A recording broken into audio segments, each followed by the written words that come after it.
দুইটা পাখি না মাংস মানে রাবারের মতো শক্ত, কিন্তু তারা তো ব্যায়াম করে। তুমি চিন্তা করো কই সাইবেরিয়া আর কই এশিয়া। সাইবেরিয়ান না, এটা তো আমরা দেশি। না না না না না, এইগুলো বাইরে আছে।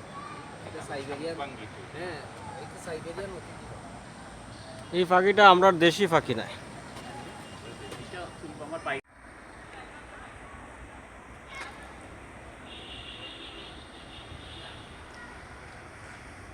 এলাকা হইল ইসলামপুর মৌলভীশ্বর বাড়ি পরিচিত। আমরা সামনে একটা মসজিদ, ঈদগাহ, মাদ্রাসা, এতিমখানা আছে। এখানে খুব সুন্দর একটা পরিবেশ আছে। ইনশাল্লাহ সবাই আসিয়া আমরা এখানে দেখে, কিন্তু আমরা যে একটা পাখির একটা দেখতেছি, এটা খুব ভালো লাগে। আমরা ঘুম থেকে উঠিয়া রাতে সবসময় আমরা খুব আনন্দ করি, কিন্তু কিছু সংখ্যক মানুষই আক্রমণ করে। এরারে আমরা অনুরোধ করতে চাই যে আপনারা দেখার জন্য আসবেন, কিন্তু এরা যদি আমরা আক্রমণ করি তো এরা কেন এরকম সুন্দর পরিবেশ আমরা পাইতাম না। তে আপনারা দোয়া করবেন। আর ওই এই পাখিটা যে আসতেছে, এটা কতদিন যাবত এই জায়গায় পাখিগুলো আসতেছে? এবং এটা মাসখানেক ধরে আমরা আসার পরে আমার এক ভাই, আমার ভাইরা যারা ভাই আছেন, বইনি আছেন, সবাই খুব সুন্দর তারা মানে যখন দেখতেছি নারীটা। আর পাখিটা দেখার পরে তার সিসি ক্যামেরা আমরা লাগাইতেছি, আমরা 4টা ক্যামেরা লাগাইছি, যাতে মাঝে কোনো লোক আসিয়া পাখিদের জন্য আক্রমণ না করে। আমরা এরারে অনুরোধ জানাইলাম তো পাখির অভিভাবক হিসাবে আপনারা কাজ করবেন যে আমরা ইনশাল্লাহ আমরা বাড়ি হিসাবে। আমার নাম হলো মুজিবুর রহমান হোসেন। আমি ইউরোপ আসলাম প্রায় 12 বছর, বাড়িতে আসছি। আলহামদুলিল্লাহ আমরা খুশি হইলাম। আপনার এটা এই বাড়ির সকলেও কিতাব প্রবাস সবাই প্রবাসী। আমরা প্রবাসী আসলাম, 12 বছর আসলাম, এখন বর্তমানে দেশে আছি আর কি। আমরা আরো একটা জিনিস যে আপনার বাড়িটাও কিন্তু আমার কাছে খুব দৃষ্টিনন্দন মনে হয়েছে। আর এই যে দৃষ্টিনন্দন একটা বাড়ির মাঝে হাজার হাজার পাখি, আপনার বাড়ির চতুর্দিকে কিন্তু পাখির বিচরণ। তাই আমি দেখছি কিছুক্ষণ আগেও হাঁটিয়া যে এই জায়গায় বাড়ির এমন কোনো জায়গা নাই যে পাখির যেগুলো তারা খাদ্য তাদের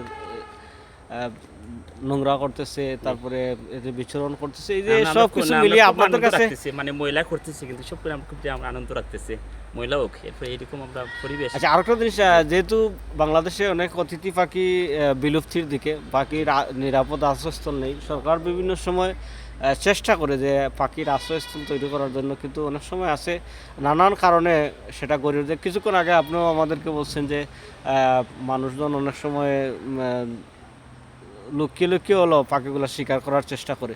এই যে বিলুপ্তি পাখিগুলো আপনাদের এখানে যেখানে আসতেছে, সেই হিসাবে মানে আপনার কাছে কেমন মনে হইতেছে? এই আছে আমার ওদিকে বাগান আছে, বাড়ির পাশে একটা বাগান আছে, প্রচুর মানে গাছ বিরিক আছে, এখানে তারা মানে থাকে।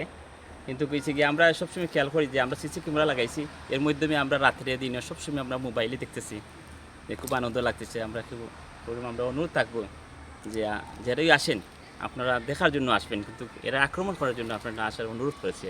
আচ্ছা, এই যে পাখিগুলো, এই পাখিগুলা কি জাতের পাখি আপনারা একটু বলতে পারবেন? এটা এমনিতে সবাই বলতেছে আর কি, এটা বাইরা তুলে আসতে, বাইরা পাখি, কিন্তু আমি বলতে পারলাম না বর্তমানে। আর কি বলবো, সচরাচর আমাদের দেশে যে বকগুলো আছে, সাদা বক থাকে বা অন্যান্য দেবে, এই বকের সাথে এই পাখির যে এটা বিদেশি পাখি, তালিকা ইয়াটা আছে, এটা আমাদের খুব পরিচিত না। না পরিচিত না, এটা বাইরা পাখি, বাইরা তুলে আসছে। ধন্যবাদ আপনাকে। আসসালামু আলাইকুম।